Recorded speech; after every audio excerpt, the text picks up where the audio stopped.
Welcome to the SIWIKE podcast, the only podcast that shares the stuff you didn't know you needed to know about jobs, careers, and life. The SIWIKE podcast, the stuff I wish I knew earlier.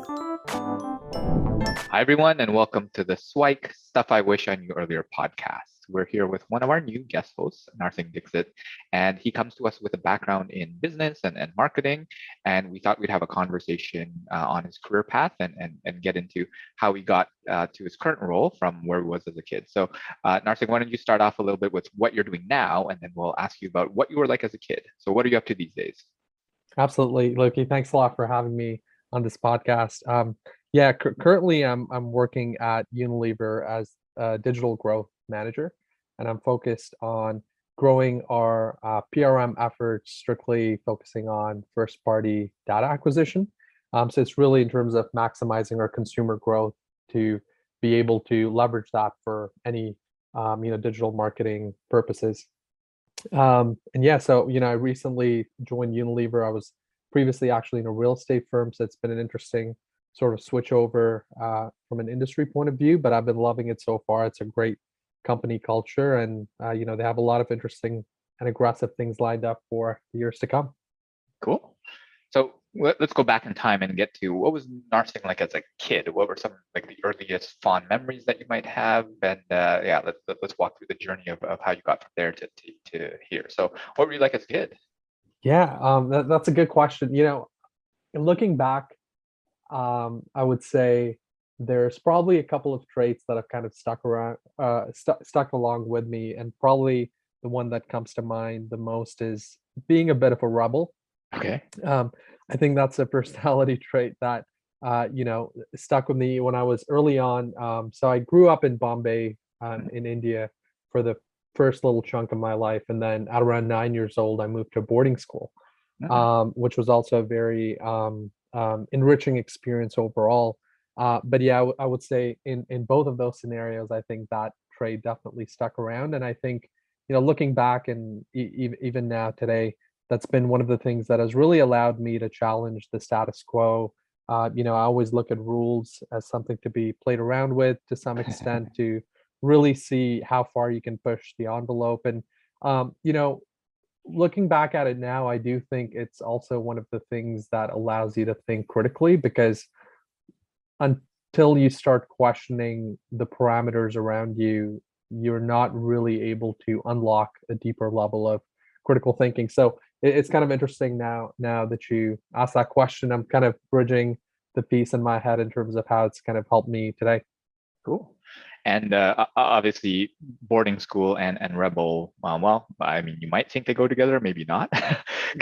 Could you walk us through maybe an example of when that came and kind of showed the rebelliousness throughout the years? Like, do you have a story that you could share? Hopefully, a legal one. Of course. Yeah, I think what was interesting about my boarding school, it's called Kodaikanal International School. It's a pretty well-renowned IB school in India, and when I was growing up there, because really, I joined that school in 5th grade all the way up until 12th grade. As you would imagine, boarding schools are meant to partially discipline you, kind of teach you how to be more independent, etc. And I think for the most part, it definitely did that. But I think, being a little bit rebellious, in terms of questioning the rules, questioning why things are done. One story that comes to mind was actually in 5th grade. I remember talking to my dorm parent at that time about why was it that we were, in elementary school, we were kind of, it was mandatory for us to go to church every Sunday and, go to Sunday school, etc. And I remember now at a very young age, we had a dialogue around, why was it mandatory? We talked a lot about religion at that time, because obviously, even though it was a Christian-based school, we had people from all cultures, from people from all around the world, all different backgrounds and faiths. And, I think that was a very important lesson for me, because it allowed me to know that it's okay to ask questions. It's okay to be curious. It's okay to really, challenge things that don't align with your personal beliefs. And I mean, this is just one small example in terms of how even when I was relatively young, I was challenging things that normal kids would not worry about. It's just, oh well, it's Sunday. This is what we normally do. But that's more on the PG side of things. Obviously, there were things that almost led me out of the school a couple of times, especially when I was younger. But in retrospect, I think boarding school is definitely something that teaches you a lot about being independent, leaning on your friends as family, learning how to think on your own 2 feet, and Right. really, really. Well, in my scenario, at least, it really opened me up to the world because it was an international school. So, I learned a lot about different cultures when I was very young, and I think that has really helped me be more of a global citizen, so to speak, and being able to talk to anyone from around the world. Cool. And you ended up in a degree in business, right? So what were Right. some of the influences along the way? And we'll probably park the rebelliousness discussions and maybe the religious discussions for another conversation. But what were some of the influences along the way that kind of led you to your route on the business side? Yeah, absolutely. In terms of business, it all kind of started, I would say, in high school when I'd first been exposed to business and management as a course, Okay. for the IB program. I think I really started getting fond of uh, just the concept of being able to run a business, everything that it stands for, the ability to do it by yourself or work for an organization. It's really a fundamental part of the way the world works and the way money moves. Mhm. So I think the concept in and of itself was very powerful. And um, along with that, another course that I was really fond of was economics. Mhm. And primarily at the time, I was very fond of macroeconomics. And again, this was more about big picture thinking about how a country works, what are the different policies that can be put into play. And I think obviously that goes hand in hand because you need to have a strong economic background to be able to be successful in the business. And, so going into university, I knew I wanted to be in the business sphere. Mhm. And so it originally started off with a specialist in economics. And after kind of learning university level economics, I realized that it was not really the path I would want to live, for the rest of my life. And Okay. partially it was very um, focused on a lot of policies. I couldn't really see what the long term future would look like from a career standpoint. So that's really when marketing kind of came into play. And that's after first year is when I made that switch permanently. And what was that kind of initial foray into marketing? So was it a course that you took? Was it some experience that you had, or how did the start into marketing come about? Yeah, it's really come full circle now that I'm now that I'm in the CPG space. But to give you the inception of that idea, it actually came in my first year course that I did in marketing. I remember my professor at the time, he asked a question in class about shaving brands. And he had asked, how many shaving brands can you guys, come up with right now? Hmm. And I think there were up to three, but really the only one that was constantly being talked about was Gillette. Mhm. And he basically used that example to talk about the power of branding, the power of good marketing and branding in and of itself, and how you can really, create a category leader so strong that other competition is almost irrelevant. Obviously, now there's more competition. This was, a fairly long time ago, but we do have more brands in that category, like the Dollar Shave Club, which kind of Mhm. blew up, in around 10 years ago. And so I think that story was very powerful to me to really consider marketing. And then as I learned more about marketing in terms of the fundamentals, and so you could think of this as the 4 Ps, or you could think of it as more holistically in terms of all the functions that it plays. I started to realize that, obviously, as we all do, we have a stereotype about what a role is. Traditionally, people think of marketing as advertising, but Sure. as many people might know, that's just one small aspect of marketing. And so I think once I realized the breadth of what marketing was really doing, from product decisions to pricing decisions to obviously, advertising, promotions, and then obviously the birth of digital was kind of around my early university career. I think there was a lot of cool stuff happening, so that really kind of finalized my decision into switching there. Cool. And was there any kind of parental support or obstacles throughout this process, or anything around you from a familial perspective, or even friends that kind of guided you or stopped you in kind Yeah, of the decision process? yeah. I think one thing that's been one thing that my family has always questioned me about is my interest in business. So, Mm. traditionally, my family does not come from a business background, and Mhm. because of that, when early on in high school, when I expressed my interest to kind of go into that sphere, um, they kind of asked whether that would be the correct path for me. But I think that passion was always there, and so therefore they were supportive of it. Similarly, going into business and marketing, there was sort of that question, like, is marketing the right career decision? you know and the reality of it is, at least at the time, marketing was, you could end up with a really good job, or you could end up with an okay job to kind of start off your marketing career. It's not as predictable as other disciplines. And so, I was willing to take that risk because, at the end of the day, I really thought that it was a pretty, pretty interesting, category for me, from a development perspective.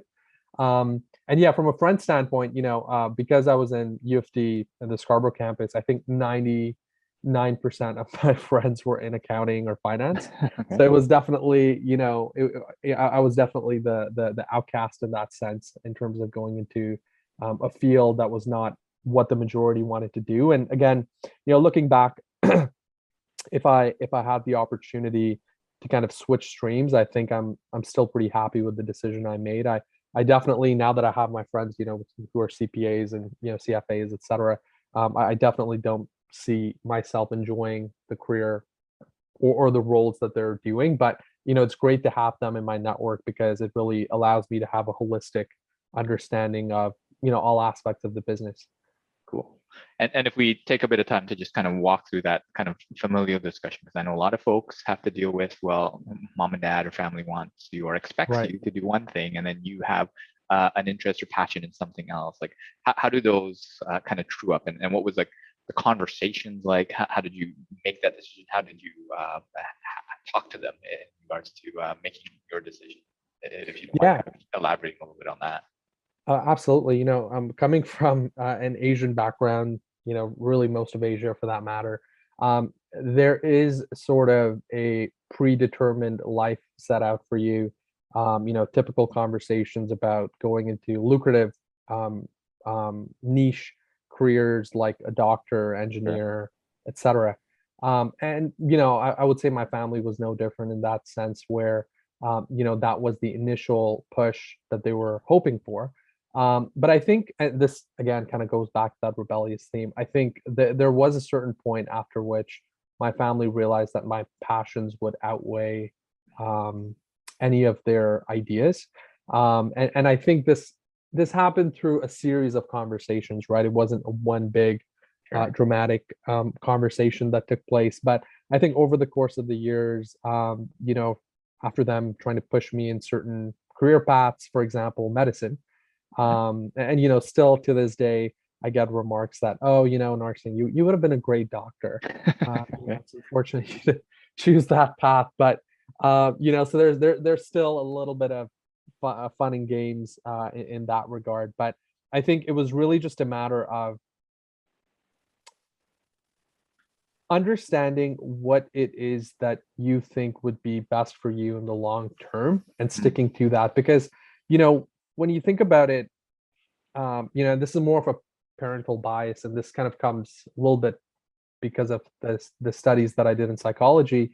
A lot of these come from projections of what parents could and couldn't do, and Mm. part of it is them wanting the best for their kids, but it's also because it's something that they weren't able to achieve, or something that they think is the right thing to do based on what the current societal forces are telling them it to Right. be. And I think personally, getting a little bit into the deeper side of things, it's very important to kind of be happy with the decisions that you make, and those Mhm. decisions should be for yourself, not for anybody else, regardless of how important they might be. Because once the story's ending, you're going to look back at the decisions you made, and if they were all for other people, you're probably not going to be happy about it. So I think it's super critical to kind of make decisions for yourself and your expected benefit, because then you're also able to sleep with it better. For sure. Yeah, and understanding that the decisions that you make have consequences. Like, I mean, Of consequences course. not necessarily in a bad way, but sometimes in, Mhm. in a good way. But understanding that if your parents want you to go one direction and you want to go to a different direction, oftentimes the conversation with mom and dad is just that, you know what, I have a clear path and understanding on how to Right. get where I want to go, even though you have a different view, because I mean, doctor, engineering, all that stuff is safe. Everyone knows what will happen. But in this other, like marketing or any of these new and upcoming fields that mom and dad have, and even some of us have no understanding of, then Mhm. it's really having that comfort to say, you know what, my child, my son, my daughter will be independent and self-sustaining, and then they won't have to live with me for the entire life. That sort of thing, and then not be able to take care Exactly. of themselves. Most parents just want you to be happy and independent and be able to Exactly. kind of function in society, that sort of thing, right? So, but understanding that, yeah, you don't want to necessarily piss off mom and dad, right? Exactly. But, Yeah. No, but it's go ahead. no, go ahead.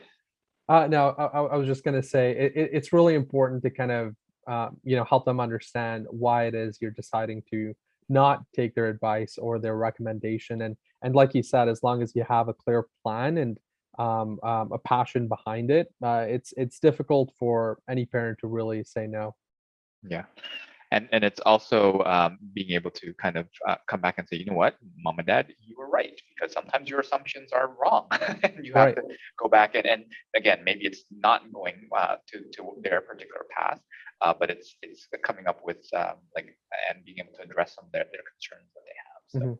I think that's a good conversation. Maybe we can delve a little bit deeper in a future episode. But um, now that we kind of go back and say, okay, you're in university, you pick marketing, and you're approaching kind of graduation. What was that journey like, and how do we get from there to Unilever? Yeah, well, that's a that's a pretty long-winded journey. Um, when I was at U of T, I was part of the co-op program, so I started off my career in big tech, at Microsoft, and it was one of those critical decisions that I had to make, going into the end of my university career in terms of where I wanted to go next. Because obviously, having a company like Microsoft on your resume makes it a little bit easier for you to really go wherever you want. Right. And that being said, I think for me it was important to figure out whether I wanted to go back into big corporate, try something else, or maybe even start something up for my own. Mhm. And I'd actually experimented in the last year of university. I'd actually started up an agency with a couple of my friends. Mhm. We were able to secure a couple of clients and we did a few projects, but we weren't really sure in terms of how to scale it. So that project kind of dissolved closer to my graduation, but it was still a pretty fun thing to try. But after university, I think the decision I made was to actually go into small business, Mhm. and part of that came from really trying to get an understanding of what different business models, different business sizes looked like, how they behaved, how they operated. And so what I thought was it would be interesting for me to really become a student by exposing myself A to multiple different industries, and B exposing myself to different work sizes, and try to solve problems at all levels. Okay. So after graduation, I kind of went into a small business. It was an agency, 15 to 20 people. Really expanded my horizon in terms of what it means to do business development. How do you grow your client base? How do you hire and fire people? How do you deal with operational problems? Probably one of the best and most important um, um, forms of education that I could have gotten. And then I kind of, moved into three other industries after, in terms of, a little bit bigger org sizes. I even worked for a startup for, where there were 3 to 5 people in the healthcare tech space. And then finally, my last role was actually in a real estate firm that was growing rapidly, and still are across the US and Canada. Much bigger org size, much more defined. Before I finally kind of decided to come back into, the bigger corporate environment.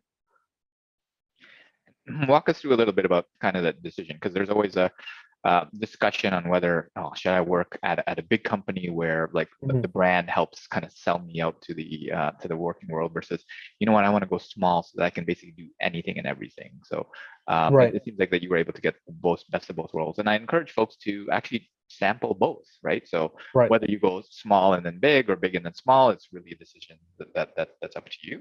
But I encourage you to explore both realms. And if you can talk to us a little bit about kind of your experience in terms of like the differences between big versus small, what you like, what you didn't like, and obviously it's not necessarily just big versus small, but there are individual variances in the companies, but just in generalities, what would you say to folks that are looking for that big company experience, or the folks that are looking for the small, tiny company experience? What sort of advice and guidance would you have around those two? Yeah.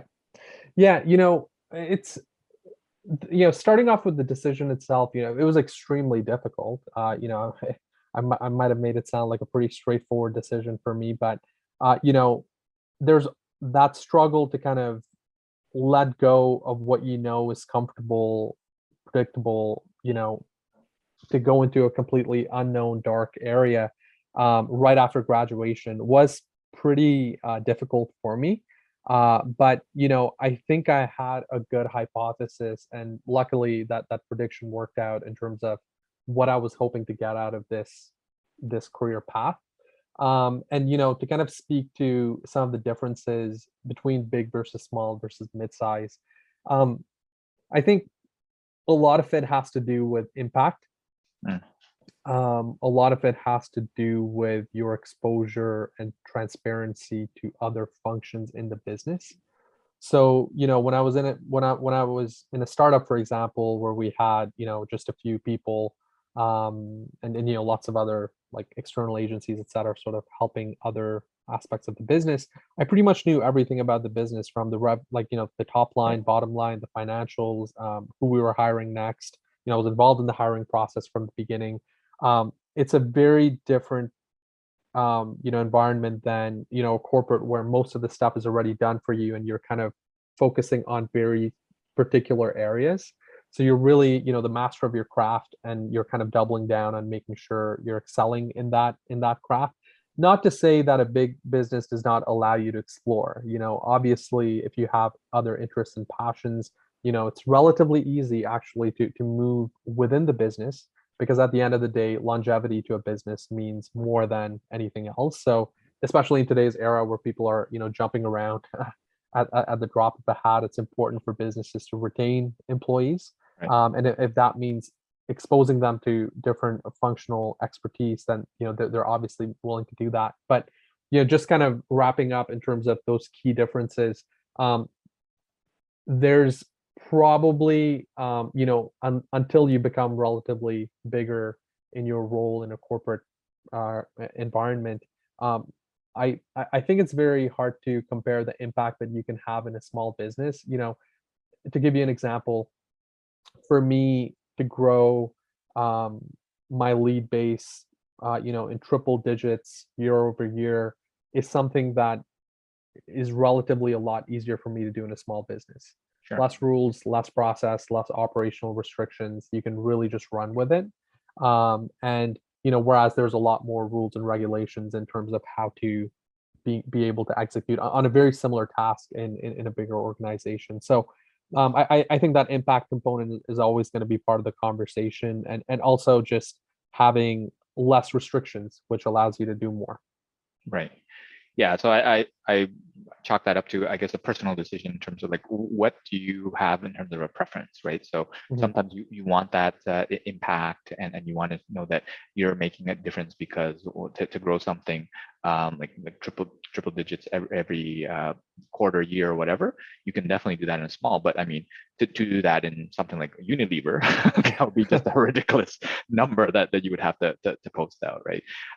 So it depends on that. And then the other thing is that it can also change over time, right? So it might be early in your career where you want that flexibility and that exposure to a whole bunch of different things. And then later on, you want to settle down, and then you get bored and then go back, right? So it doesn't have to be a decision one way or the other. It could be a change, and hopefully it's not a change like at the drop of a hat, as you mentioned, but there's a little bit more discussion and some thought behind it. But I think that's a lot of great exposure. But I'd love to go back and talk to about some of the SWIKE, the stuff I wish I knew earlier. If you could go back and talk to young Narsingh in various points of his career, what's some of the advice that you would share for yourself? Yeah. Let me think about that. Well, I do think that in order to kind of, making some of these decisions, we sometimes overthink things that are relatively simple. And what I mean by that is, I wish when I was younger, or even, some days today, I remind myself, nobody really knows what they're doing. Yep. Everyone is kind of figuring it out as they go. And having that level of perspective helps you feel more comfortable in your own shoes.